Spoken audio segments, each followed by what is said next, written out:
एक बात तय है, एक बात स्पष्ट है कि आगामी 14 तारीख को 14 नवंबर के बाद जब बिहार विधानसभा के परिणाम आएंगे तो एक बार फिर बिहार में एनडीए की सरकार बनने जा रही है। इसमें कहीं कोई संदेह नहीं कि बिहार में एक मजबूत एनडीए की सरकार बनने जा रही है। तो अब ऐसे में एक बड़ी जवाबदेही आप लोगों के ऊपर आती है। यहाँ बखरी विधानसभा की महान जनता के ऊपर अब एक बड़ी जिम्मेदारी आती है। आप लोगों को अब ये सुनिश्चित करना है कि जब बिहार में एनडीए की सरकार बने, मेरे प्रधानमंत्री नरेंद्र मोदी जी की सोच वाली सरकार बने, मुख्यमंत्री नीतीश कुमार जी के नेतृत्व वाली सरकार बने, आदरणीय जीतन राम मांझी जी के समर्थन वाली सरकार बने, उपेंद्र कुशवाहा जी के समर्थन वाली सरकार बने, चिराग पासवान के समर्थन वाली सरकार बने। तो उस सरकार में बखरी विधानसभा का प्रतिनिधित्व करने वाला आपका विधायक एनडीए का विधायक होना चाहिए, लोक जनशक्ति पार्टी रामविलास का विधायक होना चाहिए। विधायक के रूप में मेरे भाई संजय पासवान होने चाहिए। साथियों, आज क्योंकि ये बखरी विधानसभा कोई और मंच होता तो संभवतः मैं कई राजनीतिक चर्चाएं आप लोगों से करता, पर ये मेरा घर है, ये मेरा परिवार है।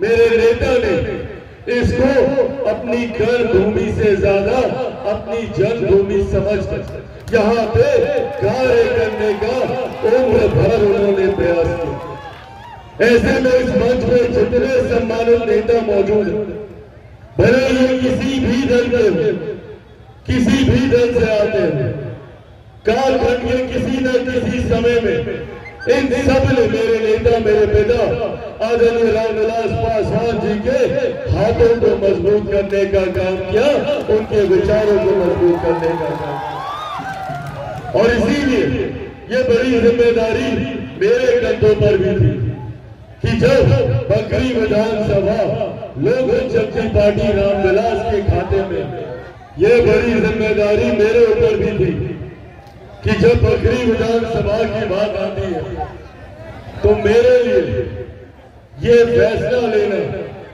कि यहां से लोक जनशक्ति पार्टी रामविलास के प्रत्याशी कौन होंगे, ये फैसला लेना मेरे लिए कतई कठिन नहीं था।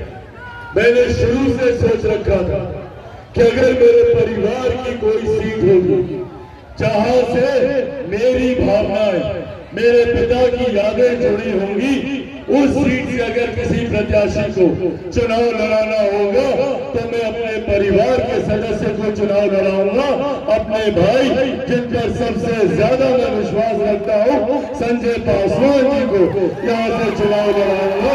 और तुरंत पार्टी ने यह फैसला लिया।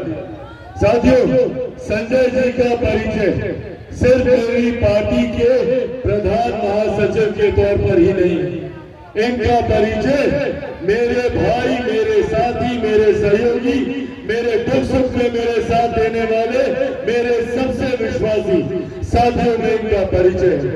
और आज मुझे खुशी है कि आने वाले दिनों में ये एक ऐसी विधानसभा का प्रतिनिधित्व आप सबके आशीर्वाद से करेंगे जिस विधानसभा को विकसित बनाने का संकल्प मेरे नेता, मेरे पिता आदरणीय रामविलास पासवान जी के द्वारा लिया गया था।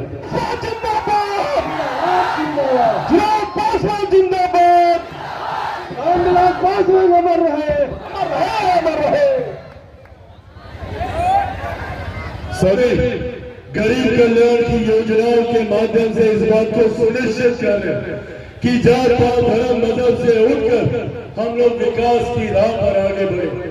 महिलाओं के सम्मान के लिए उज्ज्वला योजना हो, शौचालय योजना हो, या फिर कोई गरीब परिवार इलाज में आर्थिक संकट के अभाव से इलाज से वंचित न रह जाए, आयुष्मान योजना या फिर मेरे नेता मेरे पिता आदरणीय रामविलास पासवान जी के द्वारा निर्माण की गई हमारे देश की ही नहीं दुनिया की सबसे बड़ी गरीब कल्याण की योजना, जिसके माध्यम से आज भी 80 करोड़ लोगों को मुफ्त में अनाज दिया जा रहा है। इन तमाम योजनाओं के माध्यम से सुनिश्चित किया गया कि पिछले 11 साल में 25 करोड़ लोग गरीबी रेखा से बाहर निकले।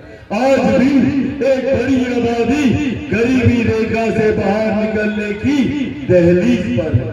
आज साथियों, जब बिहार को यह सौभाग्य मिला है, जहाँ पे केंद्र की तर्ज में बिहार में सरकार है, डबल इंजन की सरकार है।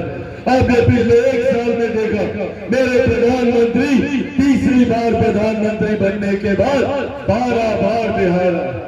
जितनी बार बिहार आए उतनी बार वो लाखों करोड़ों की परियोजनाओं को बिहार और बिहारियों के लिए समर्पित करके गए। मजबूती से प्रधानमंत्री जी को बिहार सरकार का साथ मिला। मुख्यमंत्री नीतीश कुमार जी ने भी अलग अलग योजनाओं के माध्यम से गरीब परिवार को सशक्त करने का काम किया। महिलाओं को उद्यमी बनाने की सोच के साथ महिला सम्मान योजना, जिसके माध्यम से 10-10 हजार रुपए महिलाओं के खाते में आए, आने वाले दिनों में 2 लाख रुपए की राशि उस उद्योग को स्थापित करने के लिए होगी। हमारी सरकार हर कदम पर यह प्रयास कर रही है कि कैसे गरीब परिवार को सशक्त किया जाए, आर्थिक तौर पर कैसे प्रति व्यक्ति आय को बढ़ाया जाए। साथियों, जहां एक तरफ हमारी सरकार दिन रात ये काम कर रही है, तो वहीं दूसरी तरफ महागठबंधन दिन रात ये प्रयास कर रहा है कि कैसे अपराध और भ्रष्टाचार का संरक्षण किया जाए। इसीलिए साथियों, ये आग्रह करने आया हूं आप लोगों के बीच, आज ये समय है एक मजबूत नेता के चुनाव का। अगर गलती से किसी गलत व्यक्ति का चुनाव हो गया तो अगले 5 साल वो उससे बहाना देगा। जब केंद्र बिहार में एनडीए की सरकार होगी तो 5 साल वो सिर्फ आप लोगों को आकर बोलेगा कि मुख्यमंत्री हमारी बात नहीं सुनते, मंत्रिमंडल के साथी हमारी बात नहीं सुनते। तो जब उनकी सरकार बननी ही नहीं है तो क्यों किसी और को चुनने का हम काम करें। हम एक ऐसे विधायक को चुने जो कि कल को जीत के जाने के बाद मुख्यमंत्री नीतीश कुमार जी के बगल में बैठकर आपकी समस्याओं का समाधान करे, प्रधानमंत्री से संवाद कर आपके लिए बड़ी से बड़ी योजनाओं को लाने का काम करे। साथियों, आपके विकास के लिए दिन रात एक ईमानदार प्रयास कर रहा हूं कि कैसे मेरा बिहार विकसित राज्य बने। बिहार फर्स्ट, बिहारी फर्स्ट के माध्यम से ये संकल्प लिया है मैंने कि जब तक बिहार को विकसित नहीं बना दूंगा, चैन की सांस नहीं लूंगा। ऐसे में जितनी कठिनाई आए मुझे उससे फर्क नहीं पड़ता। इसके पूर्व में भी और आज भी कई ऐसे विपक्षी नेता हैं जो चिराग पासवान की राजनीतिक हत्या करना चाहते हैं। वो चाहते हैं कि चिराग पासवान समाप्त हो जाए, पर जो लोग ये सोचते हैं वो भूल जाते हैं कि चिराग पासवान शेर का बेटा है, रामविलास पासवान का बेटा। ना टूटने वाला हूँ ना झुकने वाला हूँ, और डरता तो भैया मैं किसी से नहीं हूँ, जितनी ताकत आजमानी आजमानी। जब तक बिहार को विकसित राज्य नहीं बना दूंगा तब तक मैं भी चैन से नहीं बैठूंगा, ये वादा आपसे करता हूँ।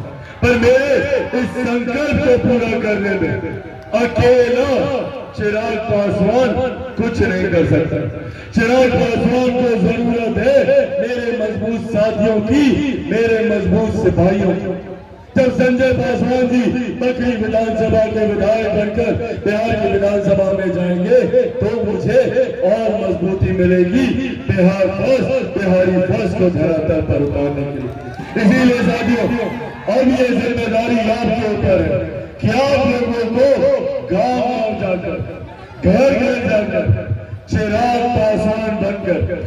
आपको बताना होगा कि क्यों मेरे भाई संजय पासवान जी को यहाँ से जिताना जरूरी है।